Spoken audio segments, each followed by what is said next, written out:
Alopecia பொதுவாக முடி உதிர்வு என்று அழைக்கப்படும் ஒரு கல்வி கண்ணோட்டத்திற்கு உங்களை வரவேற்கிறோம்.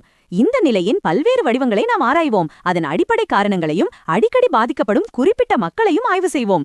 உலகளவில் மிகவும் பொதுவான முடி உதிர்வு வகையான ஆண்ட்ரோஜெனடிக் அலோபேஷியாவிலிருந்து நாம் தொடங்குகிறோம். இது பெரும்பாலும் ஆண் அல்லது பெண் வடிவ வழுக்கை என்று குறிப்பிடப்படுகிறது.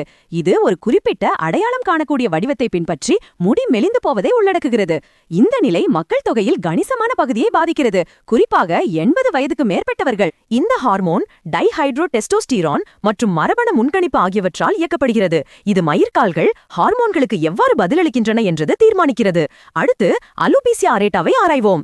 இந்த குறிப்பிட்ட நிலை உச்சந்தலையில் அல்லது முடி வளரும் பிற பகுதிகளில் வட்டமான ஒழுங்கற்ற முடி உதிர்வு திட்டுகளின் திடீர் மற்றும் பெரும்பாலும் எதிர்பாராத தோற்றத்தால் வகைப்படுத்தப்படுகிறது. வடிவ வழுக்கையைப் போலல்லாமல் அலோபேசியா அரேட்டா உடலின் நோய் எதிர்ப்பு மண்டலத்தின் செயலிழப்பிலிருந்து எழுகிறது என்று நம்பப்படுகிறது. அடிப்படையில் நோய் எதிர்ப்பு மண்டலம் மயிர்கால்களை தவறாக தாக்குகிறது. இதனால் முடி வேகமாக உதிர்ந்துவிடும். மத்திய சென்ட்ரிஃபியூகல் சிட்ரிசியல் அலோபீசியா அல்லது சிசிசிஏ வடு அலோபீசியாவின் மிகவும் பொதுவான காரணமாக அடையாளம் காணப்பட்டுள்ளது. இந்த வடிவம் குறிப்பாக கருப்பின பெண்களிடையே பரவலாக உள்ளது மற்றும் பொதுவாக கிரீடத்திலிருந்து தொடங்கி வெளிப்புறமாக பரவுகிறது. இந்த வகை முடி உதிர்வு பெரும்பாலும் உச்சந்தலையில் சேதத்தை ஏற்படுத்தும் ஸ்டைலிங் தயாரிப்புகள் மற்றும் நடைமுறைகளுக்கு காரணமாகிறது. கூடுதலாக மயிர்கால்களுக்கு சேதம் ஏற்படுவதற்கான மரபணு முன்கணிப்பு இந்த வடிவில் ஒரு குறிப்பிடத்தக்க காரணியாகும்.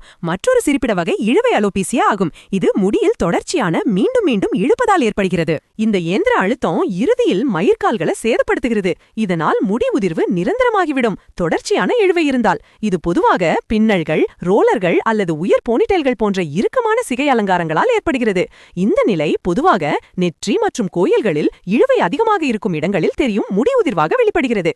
இந்த குறிப்பிட்ட வகைகளுக்கு அப்பால் முடி உதிர்வு பல்வேறு முறையான கோளாறுகள் அல்லது பூஞ்சை தொற்றுகளால் தூண்டப்படலாம்.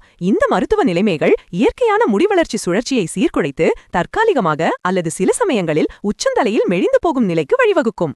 இந்த குறிப்பிட்ட வகைகளுக்கு அப்பால் முடி உதிர்வு பல்வேறு முறையான கோளாறுகள் அல்லது பூஞ்சை தொற்றுகளால் தூண்டப்படலாம். இந்த மருத்துவ நிலைமைகள் இயற்கையான முடி வளர்ச்சி சுழற்சியை சீர்குலைப்பு தற்காலிகமாக அல்லது சில சமயங்களில் உச்சந்தலையில் மெலிந்து போகும் நிலைக்கு வழிவகுக்கும். குறிப்பிடத்தக்க உடவியல் மற்றும் உடல் ரீதியான மன அழுத்தம் முடி உதிர்வுக்கு முக்கிய பங்களிப்பாளர்களாகும். உடல் தீவிர அழுத்தத்திற்கு உட்படும்போது அது மயிர்கால்களை முன்கூட்டியே ஓய்வு நிலைக்கு தள்ளும். இதனால் பின்னர் குறிப்பிடத்தக்க உதிர்வு ஏற்படும்.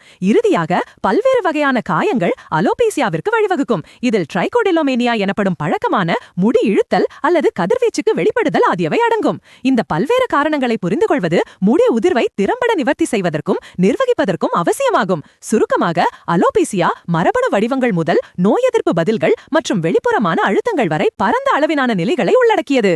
குறிப்பிட்ட வகை முடி உதிர்வை கண்டறிவது பயனுள்ள சிகிச்சையை கண்டறிவதற்கான முதல் படியாகும்.